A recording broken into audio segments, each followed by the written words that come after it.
오늘은 출애굽기 17장 8절에서 16절 말씀을 읽고 이기게 하시는 하나님, 그런 제목으로 말씀을 나누겠습니다.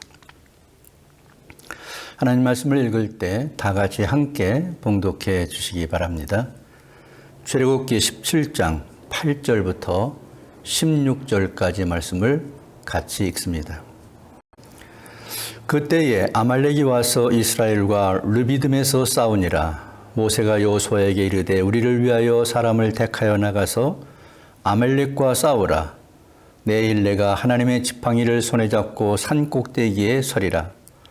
여호수아가 모세의 말대로 행하여 아말렉과 싸우고 모세와 아론과 훌은 산 꼭대기에 올라가서 모세가 손을 들면 이스라엘이 이기고 손을 내리면 아말렉이 이기더라.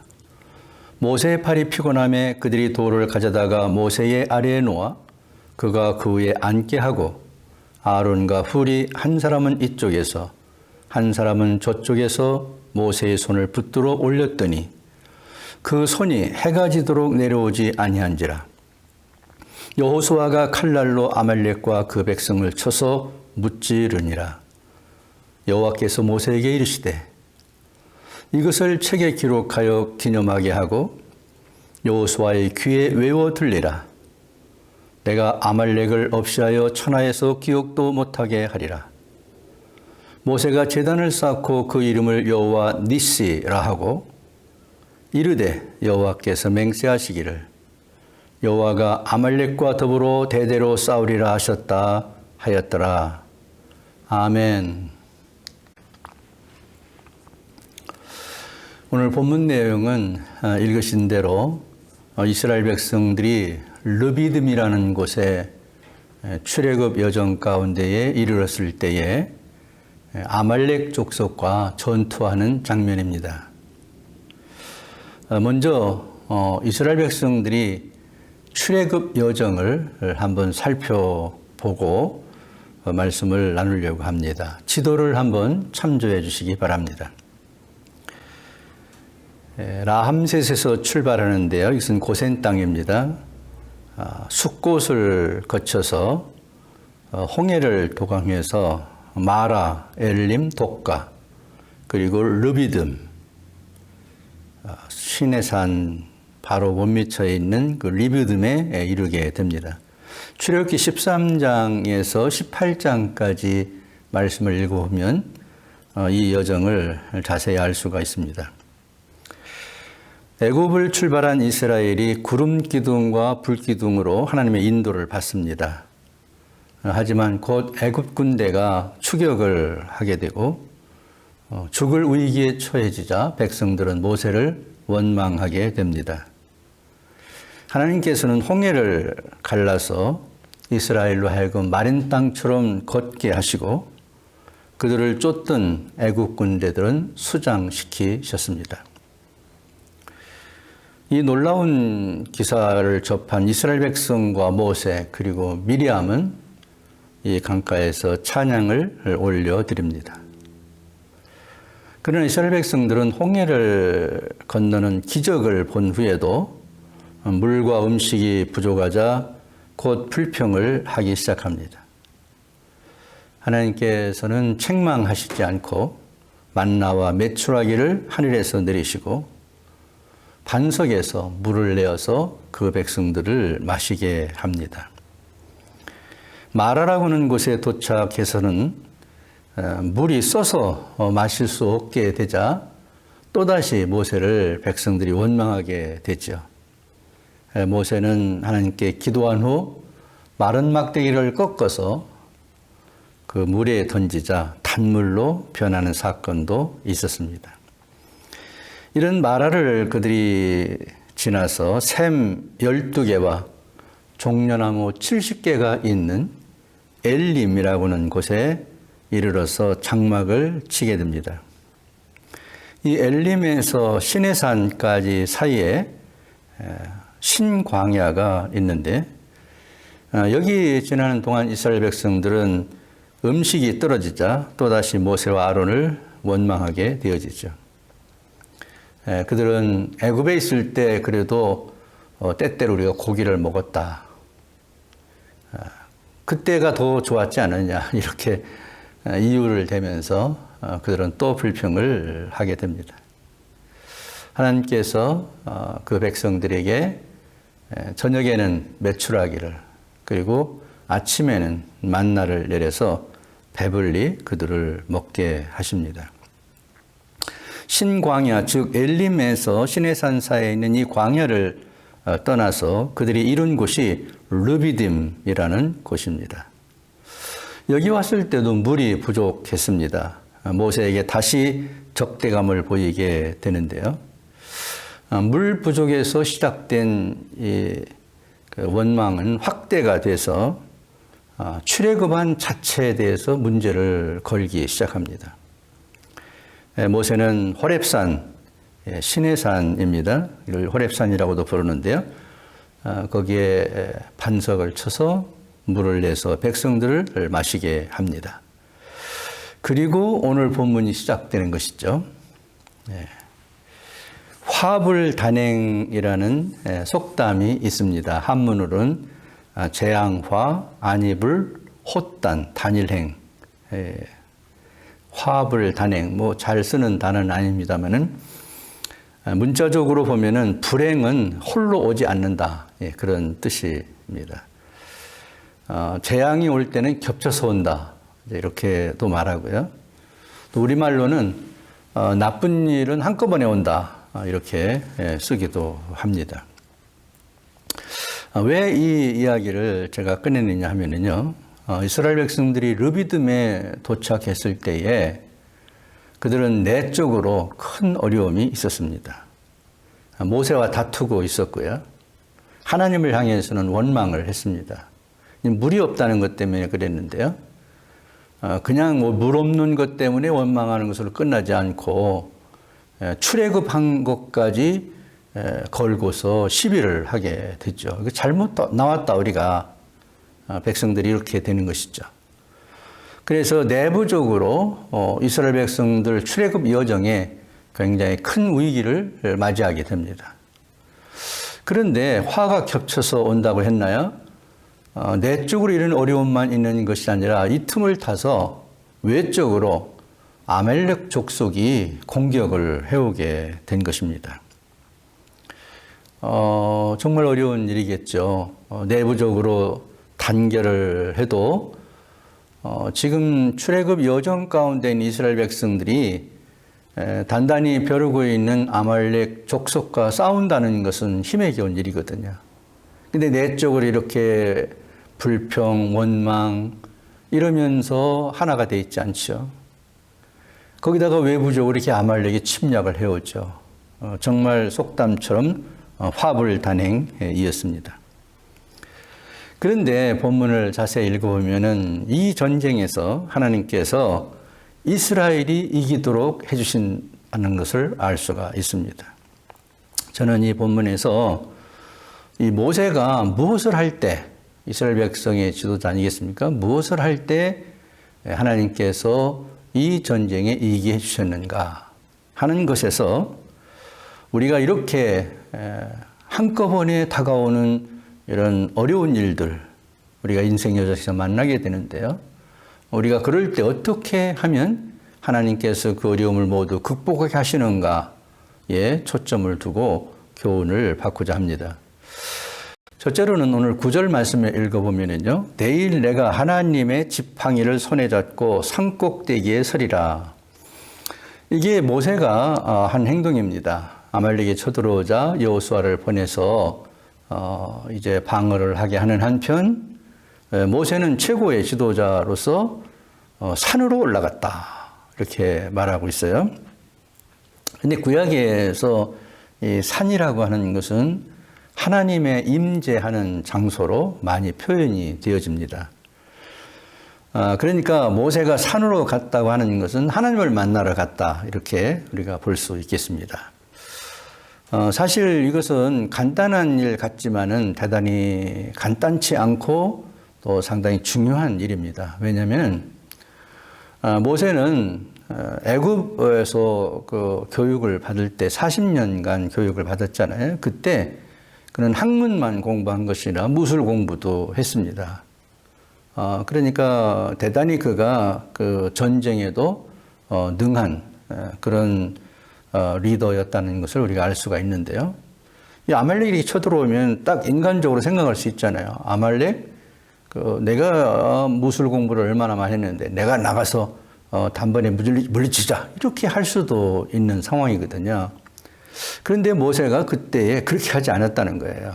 지금 눈앞에 당장 좀 쫓아오는 그 공격해오는 아말렉을 나가서 내가 싸운다, 내 힘으로 이긴다 이렇게 말하지 않고 그런 어려움이 왔을 때 하나님께로 갔다는 것입니다. 이것이 우리가 좀 살펴봐야 할 중요한 일입니다. 어려운 일이 생기면은 우리는 보통 그렇습니다. 내 힘으로 한번 그 어려움을 해결해 보려고 그렇게 하는 경우가 많죠. 그리고 그것이 잘 해결이 안 되면은 최후의 상황에 가서 어쩔 수 없을 때 그때 포기하고 하나님 앞으로 나오는 그런 경우가 많이 있습니다. 사실 매우 어리석은 그런 선택을 한 것이죠. 언제나 잊지 말아야 될 것은 우선순위가 하나님이라는 것이죠. 우리가 좋은 일이 있을 때도 우선 뭘 합니까? 하나님 감사합니다. 이렇게 하잖아요. 어려운 일이 있을 때도 역시 하나님께로 나가서 이제 하나님을 찾는 것이 중요하다 하는 것입니다. 평신도 그 지도자 가운데 김춘근 장로님이라는 참 존경받을 만한 분이 계십니다. 이분이 엘래스카의 대학에서 교수로 있었죠. 그가 참 훌륭한 그런 장로로서 교회도 잘 섬기고 그리고 대학에서도 우수한 그런 교수였습니다. 그의 그 기록을 보게 되면은 알래스카의 주지사의 그 고문이 되어서 그 알래스카에서 그 활동을 하게 되는데 러시아와 그 교역을 하면서 큰 돈을 벌어주는 그런 일도 했다는 이야기가 들리고 있습니다. 하여튼 유능한 분이었고 사회적으로나 또 학계에서나 아주 훌륭한 그런 분이었습니다. 근데 그분이 이렇게 한참 잘 나가던 때에 간암 선고를 받습니다. 굉장히 당황했다고 그래요. 그렇지 않겠습니까? 훌륭한 교수로 또 교회에서 존경받는 장로로 이렇게 활동하는 가운데에 간암 선고를 받으니까요. 근데 이분이 즉각 선택했습니다. 하나님께로 간 거죠. 그 알래스카 주변에 아마 높은 산이 하나 있다고 그래요. 그 산으로 올라갑니다. 그래서 그렇게 기도했다고 그래요. Why me? 하나님 왜 나입니까? 나중에 그 Why me라는 책도 나왔습니다만은 그렇게 기도했다는 것입니다. 근데 그 기도를 하던 중에 이 김충근 장로님이 새로운 사명을 깨닫게 됩니다. 미국이 세속화되어 가고 또 하나님을 떠나서 좌경화되어 가는 그런 대학가의 학생들을 보면서 교수 생활을 했는데 그걸 보여주시면서 이 미국을 깨워라. 젊은이들의 영적 각성이 필요하다. 이걸 네가 좀 해라. 그런 사명을 그가 깨닫게 됩니다. 그래서 한 대학에 머물면서 교수로서 일하는 것도 매우 중요한 일이겠죠. 그렇지만 하나님이 주시는 새로운 사명을 깨닫고 그가 미국의 젊은이들을 깨우는, 특별히 대학에 있는 젊은이들을 영적으로 각성시키는 일에 헌신을 하게 됩니다. 더 이상 질병이 그가 가는 일을 막지 못했습니다. 그래서 그는 지금도 연세가 많이 드셨지만은 활동을 하고 또 미국의 젊은이들을 깨우기 위해서 노력하고 있는 것을 보게 됩니다. 하나님을 찾는다는 것이죠. 하나님을. 그때 하나님께서 우리에게 주시는 메시지가 있는 것이죠. 사명이 있는 것이죠. 예. 두 번째로는요, 자신을 제물로 드렸습니다. 12절을 한번 보시겠습니다. 그들이 돌을 가져다가 모세 아래에 놓아 그가 그 위에 앉게 하고. 모세가 기도할 때 손 들고 기도했거든요. 그런데 이제 오랫동안 손 들고 기도하면 피곤하잖아요.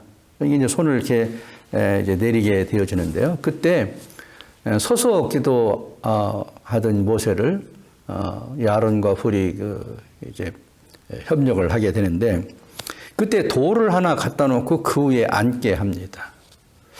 그런데 이 돌을 생각하면요, 성경적으로 뭐가 연상이 되냐면 제단이 생각이 납니다. 이 돌로 제단을 이렇게 대부분 쌓게 되거든요.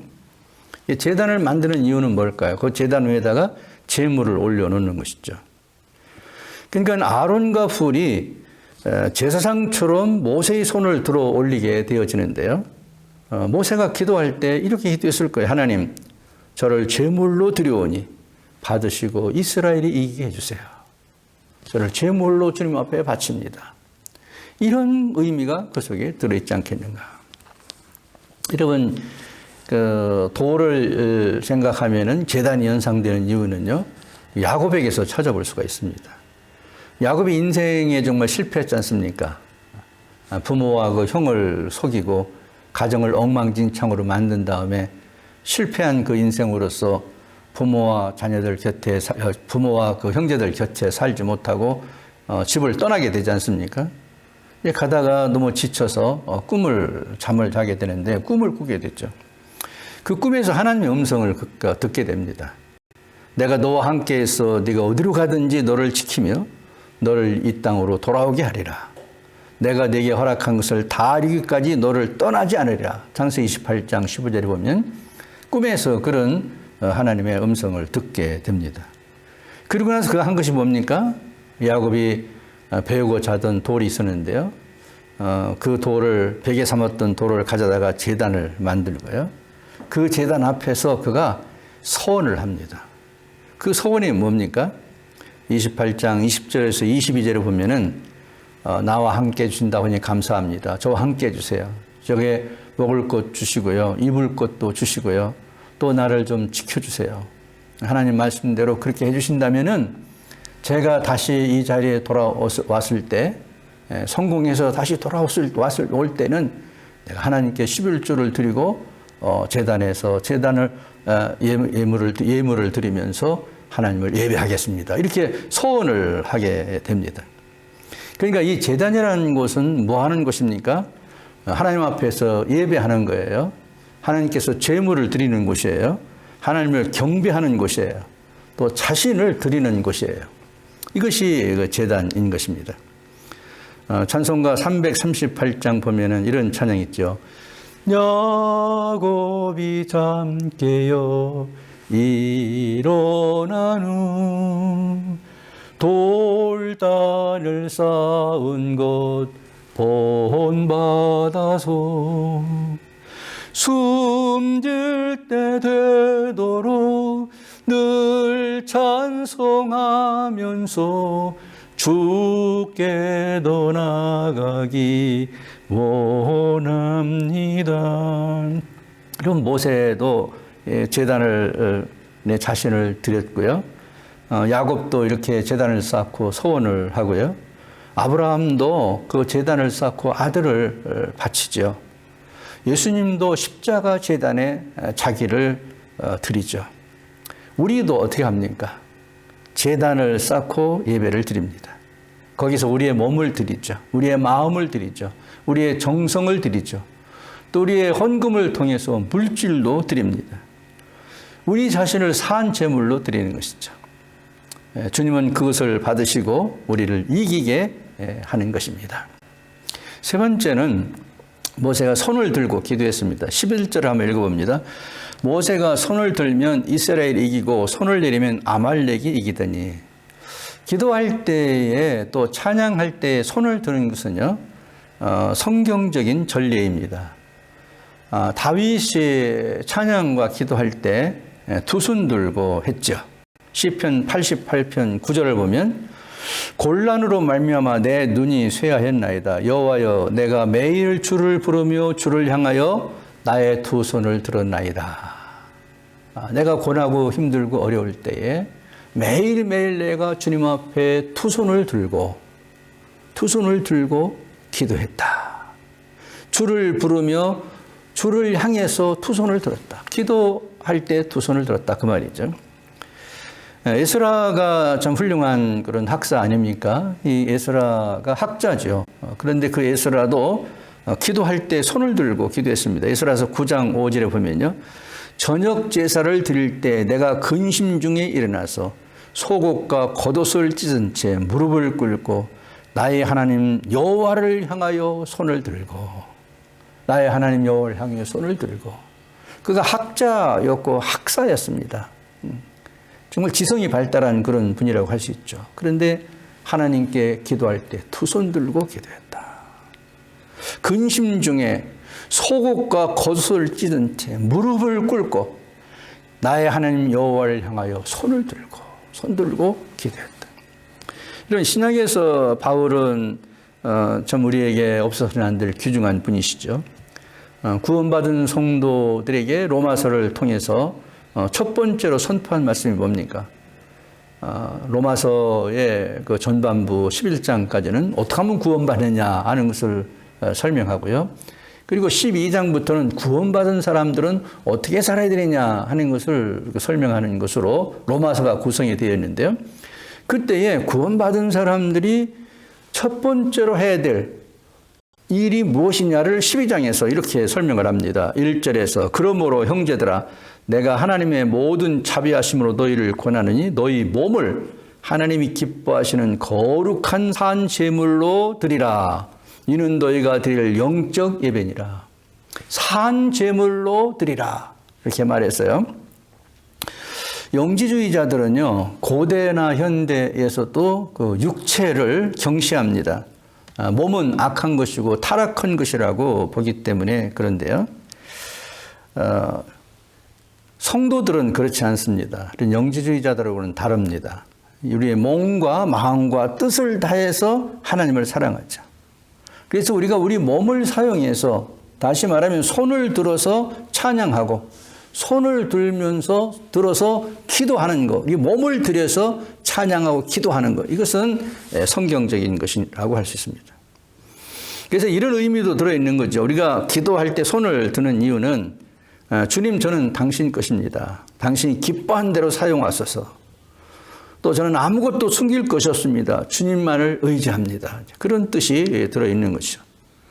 오직 그 하나님만 영광을 받으세요. 이런 뜻도 들어있습니다. 손을 어떻게 쓰느냐 참 중요하지 않습니까? 화가 나고요. 아주 나쁜 마음을 갖고 남에게 해를 주는 사람은 이 손을 어떻게 씁니까? 주먹을 쥐고 막 이렇게 하잖아요. 때릴 듯이 그렇게 하잖아요. 또 뭐 아니요 이렇게 말할 때는 우리가 뭐 손을 들어가지고 아니다 이렇게도 말하잖아요. 그 표현하잖아요. 근데 하나님 앞에 손을 드는 건 뭡니까? 하나님, 내가 하나님께 포기합니다. 주님께 모든 것 드립니다. 주님께만 영광을 돌립니다. 주님만이 나의 구주심이, 이런 뜻이 들어있거든요.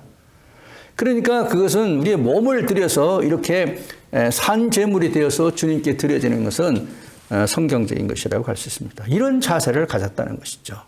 하나님이 그걸 보시고 그 전쟁에 승리하도록 이끌어 주신 것입니다. 네 번째로는 기도 동역자가 있었습니다. 12절에 보면 아론과 훌이 한 사람은 이쪽에서 한 사람은 저쪽에서 모세의 손을 붙들어 올렸더니, 모세가 피곤하니까 이 당시에 나이도 많지 않습니까? 80이 이제 넘었지 않습니까? 그러니까 피곤해서 손이 내려오면은 옆에서 동역자인 아론과 훌이 있다가 양손을 이렇게 붙잡아 올렸습니다. 그래서 기도를 계속 할 수 있게 됐다는 거예요. 혼자 못하지만 같이 할 수 있다는 것입니다. 기도해 줄 수 있는 동역자가 있는 거, 그래서 중요한 것이죠. 그 아론과 훌처럼 기도 동역자를 가진 모세는 참 참 축복이라고 볼 수 있겠습니다. 마지막으로 하나님께 승리의 영광을 돌려서 이렇게 해서 이제 전쟁에 승리를 하거든요.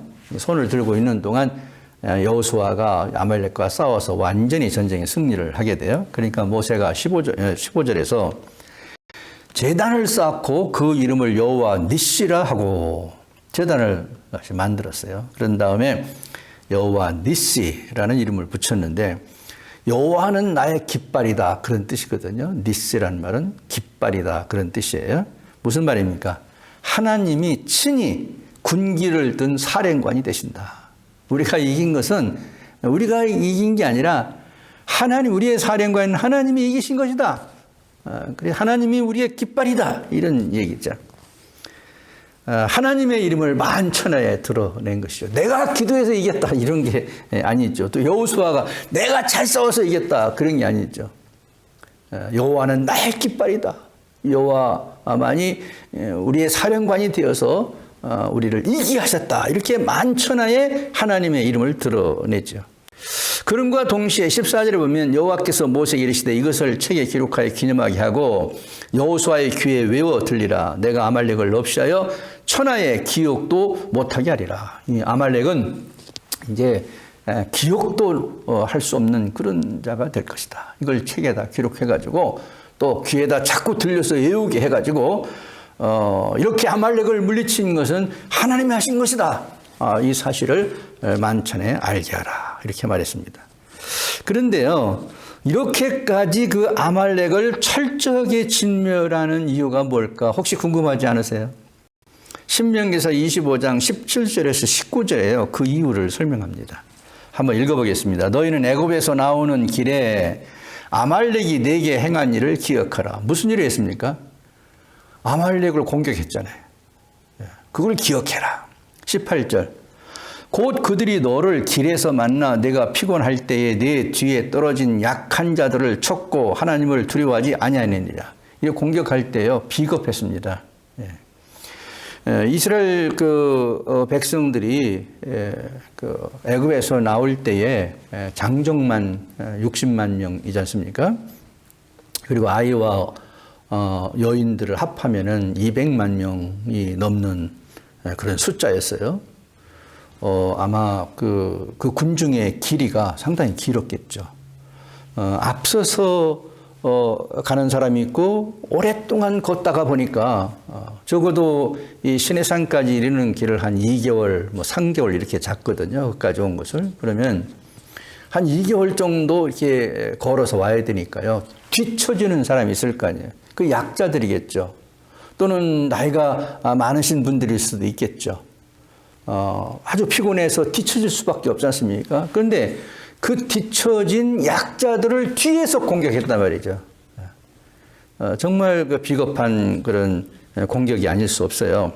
자, 거기 보세요. 18절. 곧 그들이 너를 길에서 만나 내가 피곤할 때 내 뒤에 뒤떨어진 약한 자들을 쳤고 하나님을 두려워하지 아니했다. 하나님의 백성들인데 하나님의 백성들 가운데에 약한 자들을 쳤다는 말이에요. 하나님을 두려워하지 않는 행위죠. 그래서 19절에 보면 그러므로 네 하나님 여호와께서 네게 기업으로 주어 차지하게 하시는 땅에서 네 하나님 여호와께서 사방에 있는 모든 적군으로부터 네게 안식을 주실 때에 너는 천하에서 아말렉에 대한 기억을 지워버리리라. 너는 잊지 말지니라. 이렇게 신명기에서 이야기하고 있습니다. 이게 약한 자들에게 함부로 해서는 안 되는 이유가 여기 있죠. 그래서 출애굽 여정에서 뒤떨어진 약한 자들을 공격했던 아말렉은 역사에서 지워버리게 되는 것입니다. 여러분, 하나님은요, 이렇게 하나님의 사랑하는 자기 백성들을 이기게 하시는 분이십니다.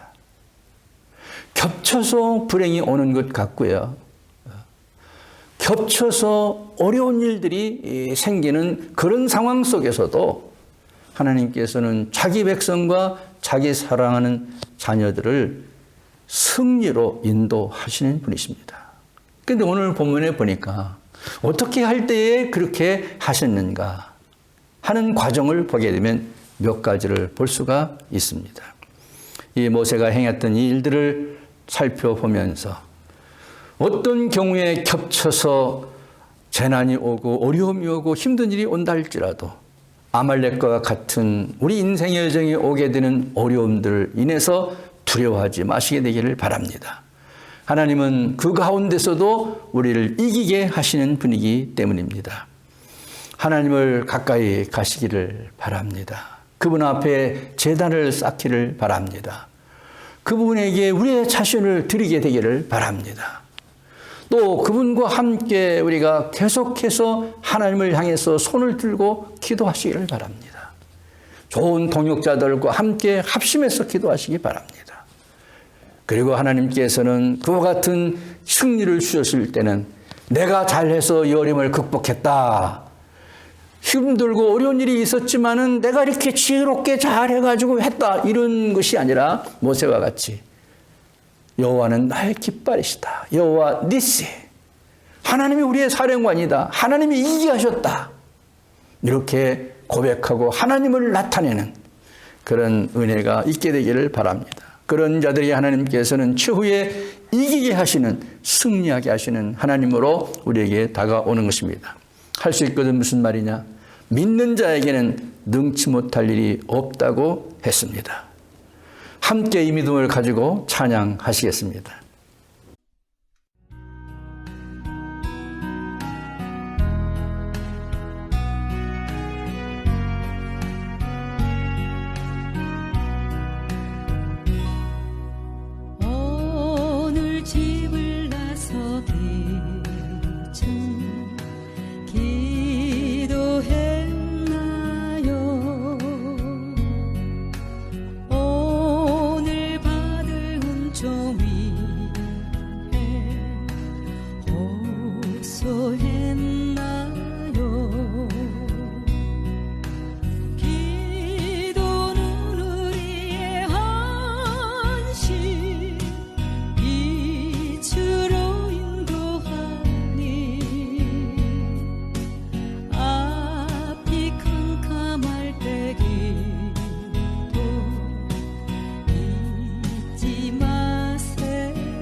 삼 절을 보면은 어려운 시험 닥칠 때 기도했나요?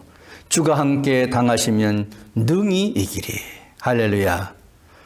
여러분, 우리에게 어려움이 겹쳐서 온다고 하더라도 두려워할 필요 없습니다. 우리 인생 여정에 아말렉과 같은 그런 자들이 공격을 해온다 할지라도 절대 무서워할 필요 없습니다. 우리가 하나님과 가까이 있고 그 하나님께 기도하고 있는 동안 하나님께서는 우리의 기도를 들으시고 응답하셔서 이기게 하시기 때문입니다. 이 시간 다 같이 합심해서 한번 기도하시겠습니다. 자비로우신 아버지 하나님, 은혜를 감사합니다. 출애굽 여정에 있던 이스라엘 백성들에게 내부적으로 힘들고 어렵고 외부적으로 아말렉 같은 공격을 받았을 때이지만 모세는 평정심을 잃지 않고 하나님께 나갔습니다. 제단을 쌓았습니다. 두 손 들고 기도했습니다. 하나님께서는 그 이스라엘 백성들을 지키시고 인도하시고 축복하실 뿐만 아니라 그 기도를 응답하셔서 아말렉을 이기게 하셨습니다. 오늘 우리도 겹쳐서 환난과 어려움이 다가올 경우가 있습니다. 두려워하지 말게 하여 주시옵소서. 염려하지 않게 하여 주시옵소서. 하나님께 나아가서 손들고 기도하게 하여 주시옵소서. 그래서 주님의 긍휼함과 자비하심을 힘입어서 겹쳐서 다가오는 고난이라도 다 이기게 해주시는 주님과 함께 승리를 선포할 수 있게 도와주시옵소서. 우리를 이기게 하시고 승리하게 하시는 우리 주 예수 그리스도 이름으로 기도하옵나이다. 아멘.